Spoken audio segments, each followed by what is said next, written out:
에베소서 4장 1절에서 16절입니다. 제가 가지고 있는 성경으로는 신약 313페이지입니다. 에베소서 4장 1절에서 16절입니다.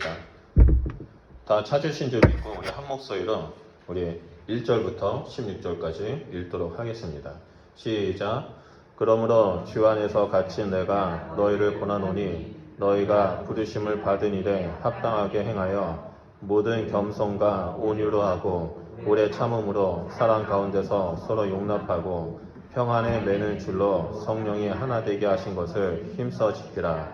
몸이 하나요 성령도 한 분이시니 이와 같이 너희가 부르심의 한 소망 안에서 부르심을 받았느니라. 주도 한 분이시요 믿음도 하나요 세례도 하나요 하나님도 한 분이시니 곧 만유의 아버지시라. 만유 위에 계시고 만유를 통일하시고 만유 가운데 계시도다.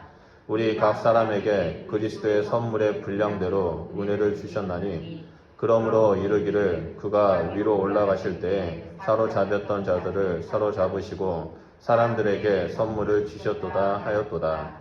올라가셨다 하였는즉 땅 아래 낮은 곳으로 내리셨던 것이 아니면 무엇이냐. 내리셨던 그가 곧 모든 하늘 위에 오르신 자니 이는 만물을 충만하게 하려 하심이라. 그가 어떤 사람은 사도로 어떤 사람은 선지자로 어떤 사람은 복음 전하는 자로 어떤 사람은 목사와 교사로 삼으셨으니 이는 성도를 온전하게 하여 봉사의 일을 하게 하며 그리스도의 몸을 세우려 하심이라. 우리가 다 하나님의 아들을 믿는 것과 아는 일에 하나가 되어 온전한 사람을 이루어 그리스도의 장성한 분량이 충만한 데까지 이르리니 이는 우리가 이제부터 어린아이가 되지 아니하여 사람의 속임수와 간사한 유혹에 빠져 온갖 교훈의 풍조에 밀려 요동치 않게 하려 함이라. 오직 사랑 안에서 참된 것을 하여 범사에 그에게까지 자랄지라. 그는 머리니 곧 그리스도라.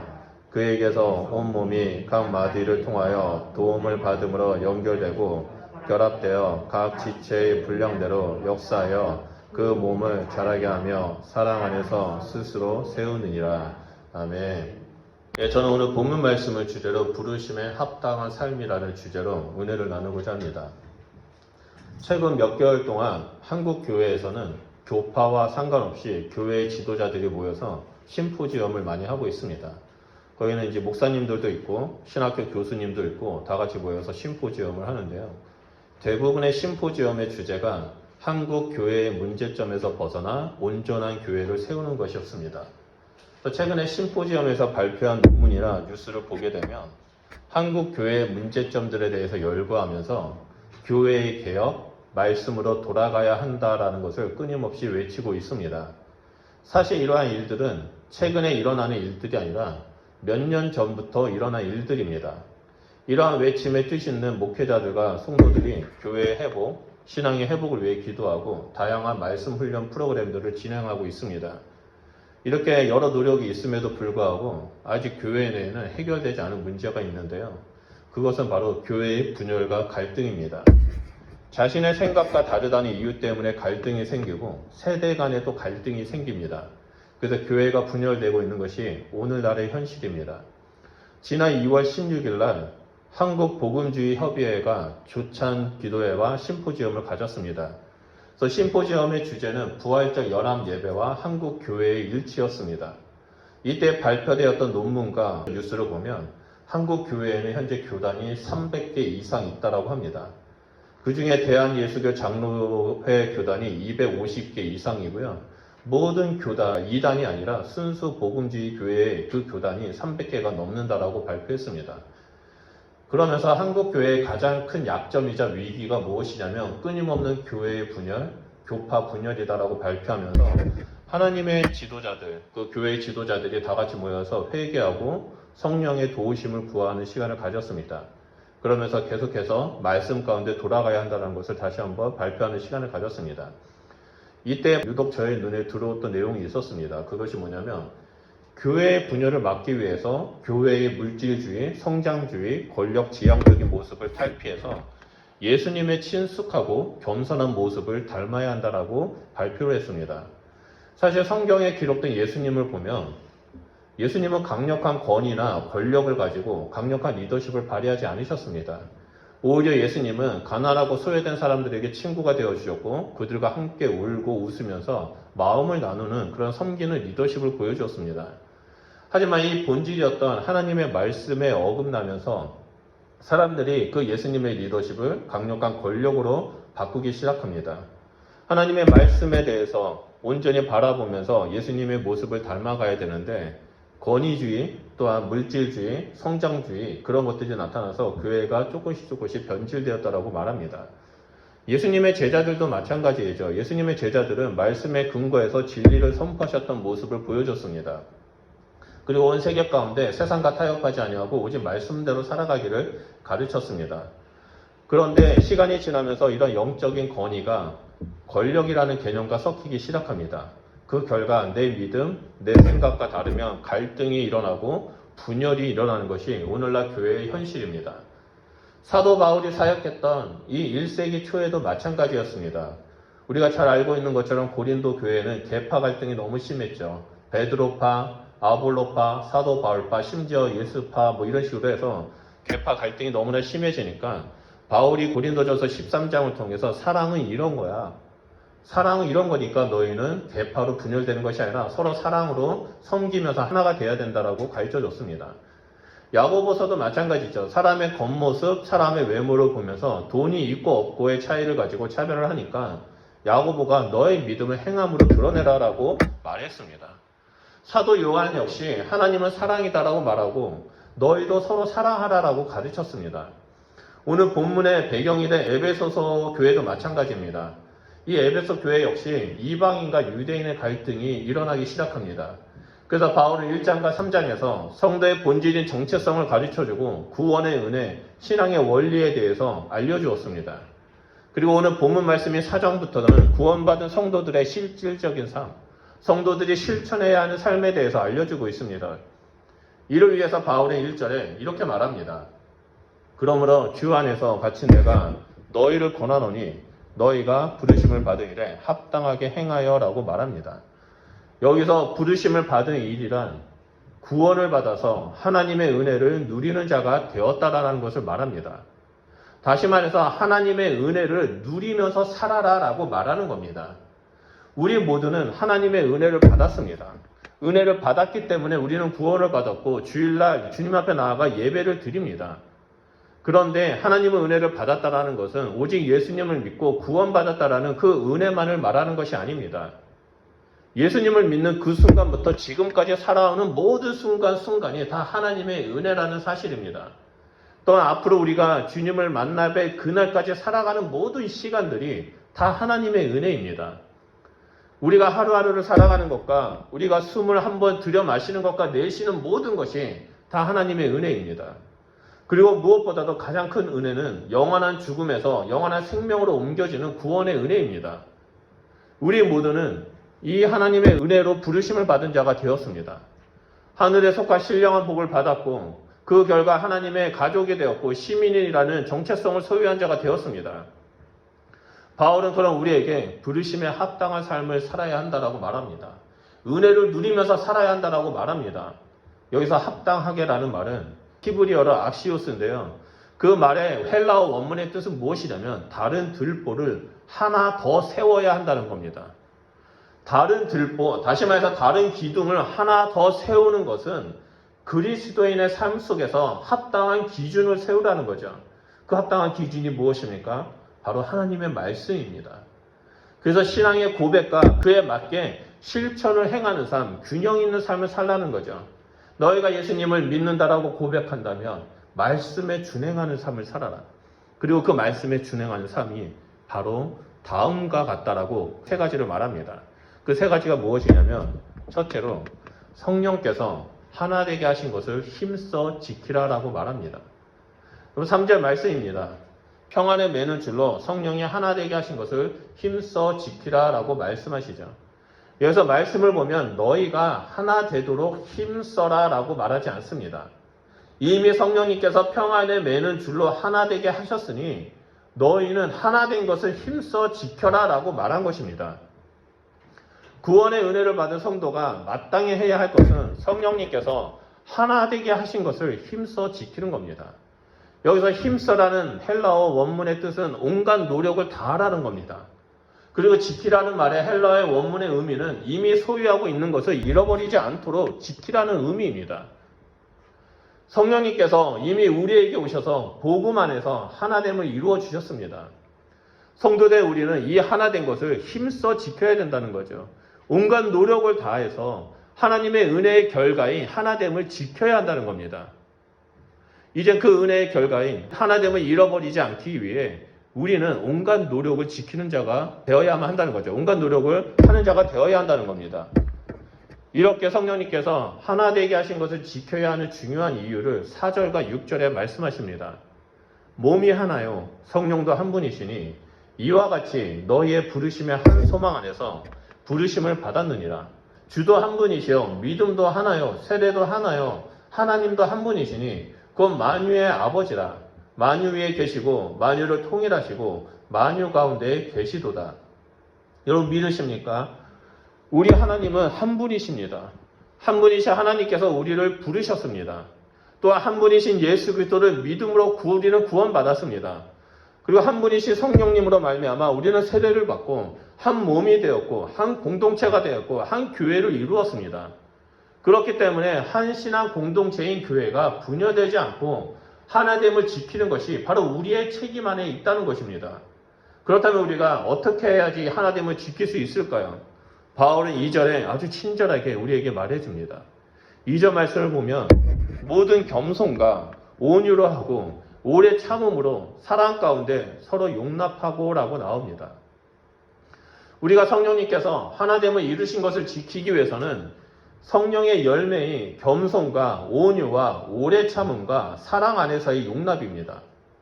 이러한 성품은 성령의 능력을 온전히 의지할 때 이 열매가 맺어지게 됩니다. 여기서 겸손이라는 헬라어 뜻은 자신의 마음을 낮추는 것뿐만 아니라 다른 사람의 가치를 존중해 주는 겁니다. 다른 사람을 인정해주고 그 사람을 높이는 겁니다. 이것이 겸손입니다. 나만 낮아진다고 해서 겸손이 아니라 다른 사람들을 높여주고 존중해주고 인정해주는 것이 겸손이라는 거죠. 이러한 겸손의 모습은 동전의 양면선처럼 온유함과 나타납니다. 온유함은 야생마를 기들일 때 그 입에 재갈을 물리는 겁니다. 내 생각이 있고 내가 능력이 있고 내가 힘이 있지만 주인 대신 하나님의 뜻에 따라 온전히 순종하는 겁니다. 내 생각, 내 능력, 내 모든 것을 내려놓고 오직 하나님 뜻대로 살아가는 거죠. 그래서 이 온유함은 야생마를 경주마로 만드는 가운데 훈련을 통해서 형성되어지는 것처럼 우리가 하나님 앞에서 훈련되어져야 한다는 것을 보여줍니다. 그래서 겸손한 삶을 살아가는 자를 성경은 온유한 자라고 말하죠. 이 사람들은 세상 사람들의 기준을 봤을 때 힘도 없고 카리스마도 없고 한참 부족한 사람으로 여깁니다. 하지만 겸손과 온유한 사람은 어떠한 고난이 와도 결코 무너지지 않습니다. 오직 말씀만을 붙잡고 그 고난을, 그 강야를 걸어 나아가면서 승리하는 삶을 살아갑니다. 그 대표적인 인물이 있습니다. 누굽니까? 모세입니다. 모세는 온유함으로 온 지경 가운데 알려진 사람입니다. 하지만 모세의 온유함을 보면 애굽에서 10가지 재앙을 내릴 때 그 능력을 나타날 때 모세의 온유함이 나타나지 않았습니다. 모세의 겸손과 온유함은 40년이라는 그 고난의 길, 광야를 걸어갔을 때 나타났습니다. 예수님 역시 마태복음 11장 29절에 나는 온유하고 겸손하니 나의 멍에를 메고 내게 배우라고 말씀하셨습니다. 예수님은 죄인들과 병자들 앞에서 한없이 약한 모습을 보여주셨습니다. 긍휼의 모습을 보여주셨습니다. 눈물을 흘리셨습니다. 마음을 아파하셨습니다. 하지만 예수님을 핍박하고 하나님의 말씀을 어긋나게 해석하는 사람들에게는, 박해하는 자들에게는 예수님은 결코 물러서지 않았습니다. 이런 것처럼 우리는 사람들 앞에서 겸손과 온유함을 지킨다는 것은 하나님의 말씀 가운데 굳건히 서서 하나됨을 지키는 자로서 사람들을 인정하고 존중해야 한다는 거죠. 그뿐만 아니라 하나님 말씀과 어긋난 것이 있다면 우리는 끝까지 그 말씀을 붙잡고 서 있어야 한다는 것을 말합니다. 또한 오래 참음과 사랑 가운데 용납하는 것이 나옵니다. 여러분, 오래 참음이라는 것은 1시간, 1년, 10년 이렇게 시간적으로 오래 참는 것을 말하는 것이 아닙니다. 어떠한 상황 속에서 모든 사람들이 흥분할 때 침착함을 잃지 않는 것이 바로 오래 참는 것입니다.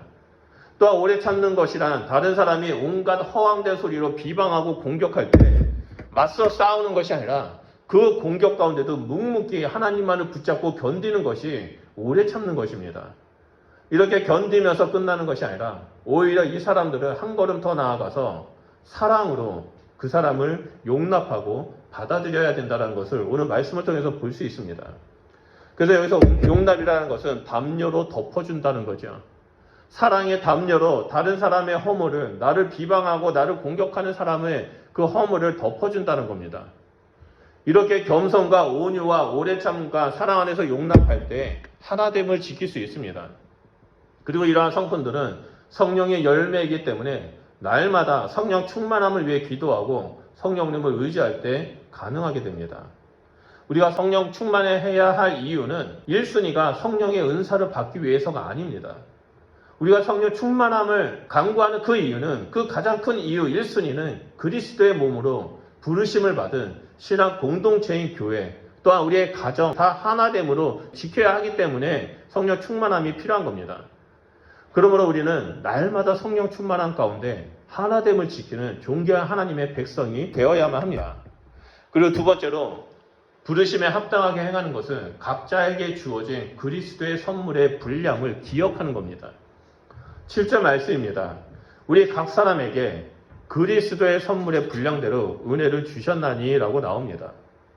여기서 은혜는 구원의 은혜뿐만 아니라 그리스도의 몸된 교회를 세우도록 주신 선물, 즉 은사를 말합니다. 하나님께서 우리를 구원하시고 그리스도의 몸으로 우리를 부르셨습니다. 그리고 무책임하게 성령으로 하나 된 공동체를 힘써 지키라라고 말하지 않으셨습니다. 오히려 우리에게 은사를 주시면서 그 은사를 가지고, 그 은혜를 가지고 신앙 공동체를 이루면서 너희의 분량대로, 너에게 준 그 선물대로, 너에게 준 그 은혜대로 섬겨라 라고 말하고 있는 겁니다. 우리가 이거 마운트 그라밭에서 예배 드리는 것도, 또한 우리가 신앙 공동체를 이루면서 예배 드리는 것도 우리의 뜻과 우리의 결정으로 이루어진 것이 아닙니다. 이 모든 것이 하나님께서 우리에게 은혜를 베풀어 주셨고 그 은사로 그리스도의 몸을, 공동체를 세우기 위해서 우리를 불러주셨다는 겁니다. 그리고 우리는 주의 뜻에 따라 순종하면서 이곳에 모여서 하나님을 예배하고 있습니다. 우리는 이러한 메시지를 이미 알고 있습니다. 왜냐하면 많은 메시지를 통해서 하나님께서 우리에게 은사를 주셨고 그 은사는 공동체를 세우는 것이라는 것을 알고 있습니다.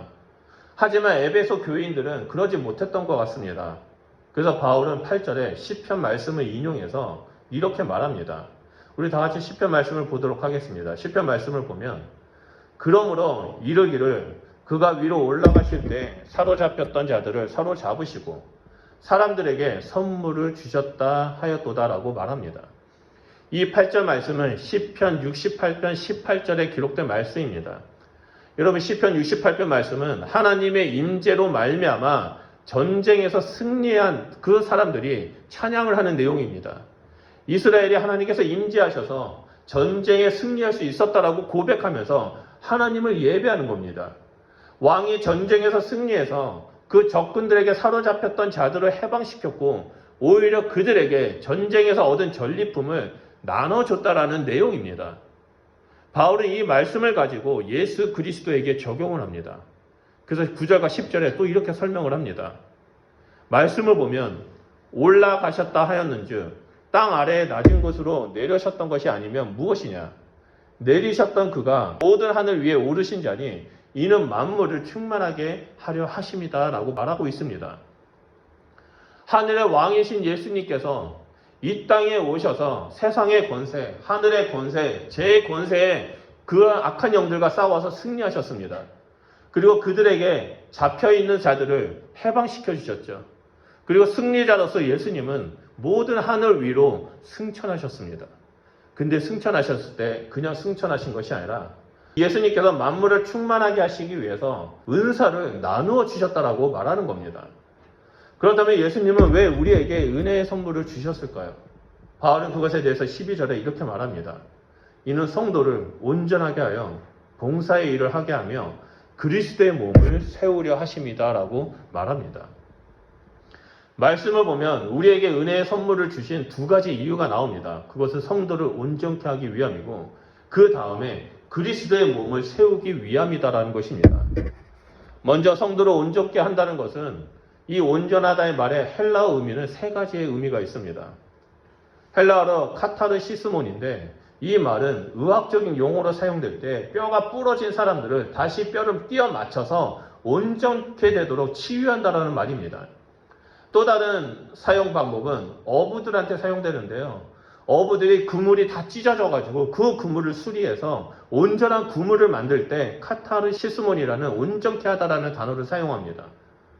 그리고 마지막으로 사용된 단어는 범죄한 사람들이 죄를 깨닫고 회개해서 올바른 사람의 길을 걸어갈 때, 죄를 행한 사람들이 하나님의 말씀대로 다시 온전한 길을 살아가고자 결정할 때 사용되는 단어이기도 합니다.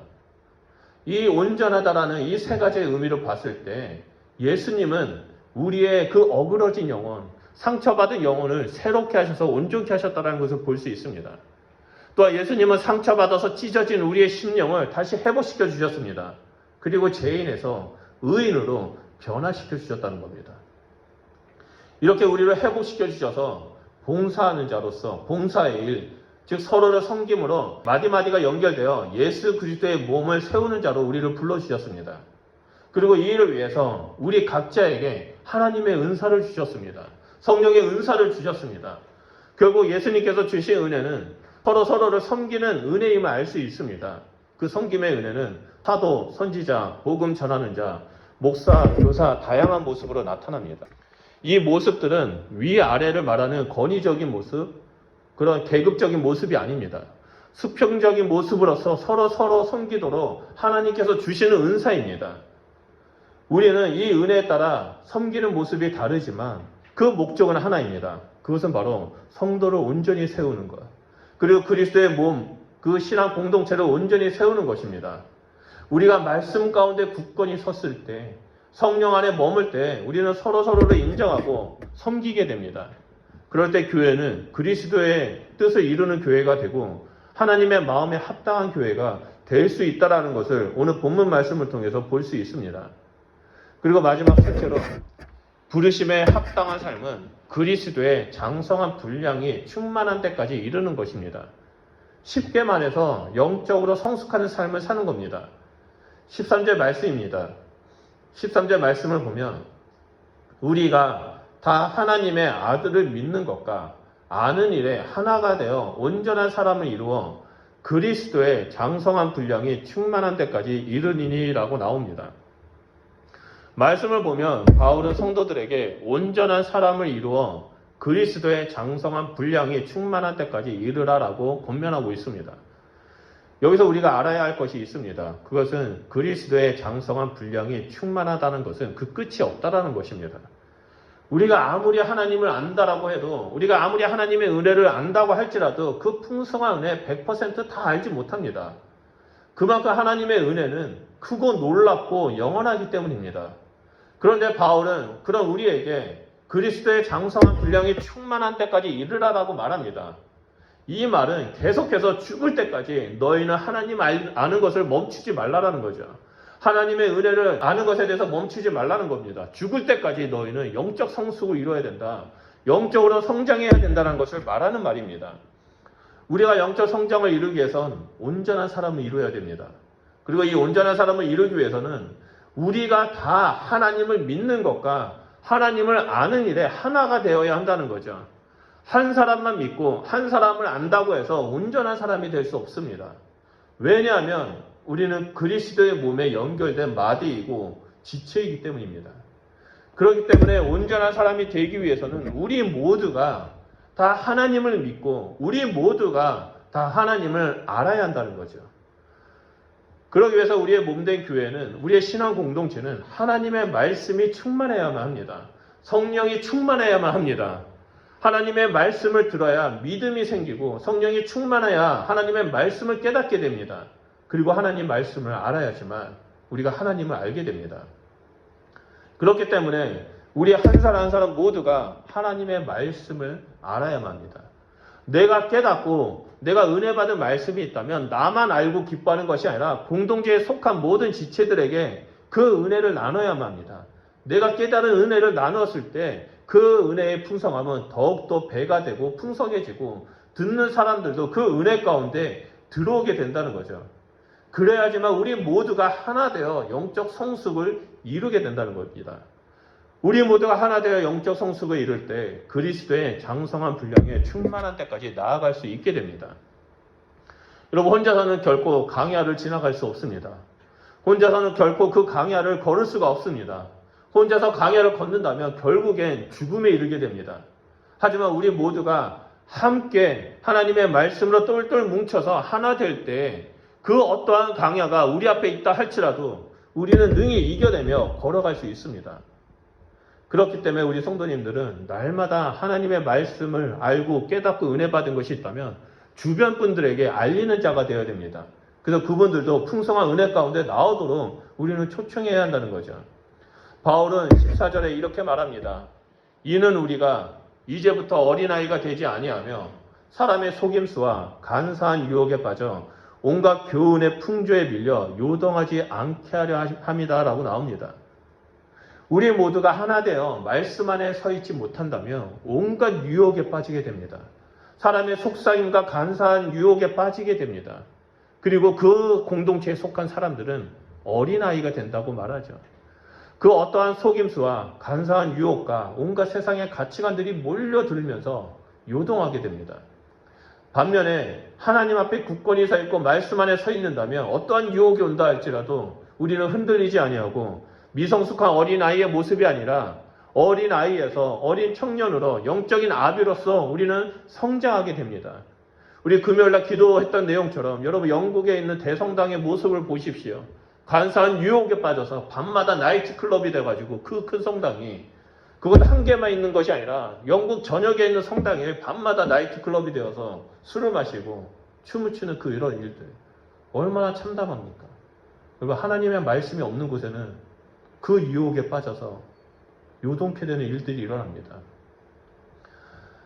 어린아이가 용납되고 사랑스러운 것은 몸도 마음도 다 어린아이이기 때문입니다. 그런데 다 큰 어른이 어린아이처럼 말하고 행동한다는 것은 그 정상이 아닙니다. 어린아이는 어린아이의 모습이 있고 어른은 어른의 모습이 있습니다. 그런 것처럼 우리는 영적 아이에서 영적인 청년으로 그리고 영적인 아비로서 영적 성장을 이루는 자가 되어야만 합니다.